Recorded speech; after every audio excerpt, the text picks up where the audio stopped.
අයිබෝන් අද මම කතා කරන්නේ මගේ ජෙනරේෂන් එකට. ඒ කියන්නේ අවුරුදු 40ත් 50ත් අතර ජෙනරේෂන් එකට. මේ වෙනකොට හොඳට බලන්න ඔබ තව අවුරුදු 20කින් විශ්‍රාම සුවේ ඉන්නේ. නැත්නම් 10කින් සමහරක් විට. ඒ වෙනකොට ඔබ අවලංගු කාසියක් වෙනවද නැත්නම් මූල්‍යමය ස්ථාවරත්වයකින් ඉන්නවද කියන එක තීරණය කරන්න ඕනේ. මම මෙහෙම කියන්නේ වෙන හේතුවක් නිසා නෙවෙයි. මේ වෙනකොට අපේ ප්‍රයොරිටිස් තියෙන්නේ එක්ක දරුවන්ගේ නැත්නම් දරුවන්ගේ උසස් අධ්‍යාපනයට වෙන්න ඉඩ තියෙනවා. නමුත් තව අවුරුදු 20කින් අපේ ප්‍රයොරිටිස් වෙනස්. ඒ වගේම දරුවන්ගේ ප්‍රයොරිටිස් අපි නෙවෙයි.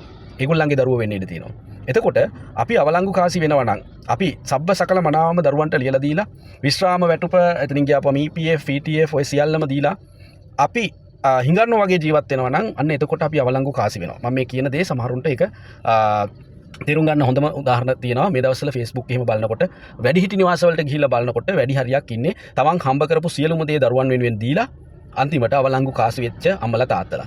ඉතින් මේක ගැන පොඩ්ඩක් කල්පනා කරලා බලන්න. තමන්ට ලැබෙන විශ්‍රාම වැටුප හෝ එහෙම නැත්නම් මොකක් හරි ආයෝජනයක් වයසට ගියාපුවමත් ශක්තිමත්ව මූලිකම වශයෙන් ශක්තිමත්ව ඉන්න ඕනේ කියන එක ඔළුවේ තියාගන්න. නැත්නම් පාරේ යන බල්ලෙක්වත් මිනිස්සුන්ගේ ගණන් ගන්නෑ. මාරි එකක් අරන් දුන්නොත් බල්ලා වුණත් නැට්ට වනනවා. ඔය දේ ඔළුවේ තියාගන්න. මම මේ කියන දේ අපි කොච්චර කිව්වත් අම්බෝ මගේ දරුවෝ අපේ දරුවෝ නැත්නම් අපේ දරුවෝ එහෙම කරන එකක් නෑ කිව්වට ඒගොල්ලන්ට සමහරක් වෙලාවට අපි වෙනුවෙන් විඩංගු කරන්න කාලයක් නැති වෙන්න ඉඩ තියෙනවා අනාගතයේදී. මොකද ඒගොල්ලන්ගේ ප්‍රයොරිටිස්, ඒගොල්ලන්ගේ තරඟකාරීත්වය, ජීවිතේ අභියෝග වෙනස්. ඒ නිසා මේක ධනාත්මකව හිතන්න, හිතලා කල්පනා කරලා විශ්‍රාම දිවිය ගැන දැම්මම හිතන්න. පුළුවන් කාලේ හිතන්න. නැතුව අවසානයේදී දුක් වෙන්න උත්සාහ කරන්න එපා. මම කියන දේ මම හිතන්නේ ඔබට අයෝපන එකක් වෙයි.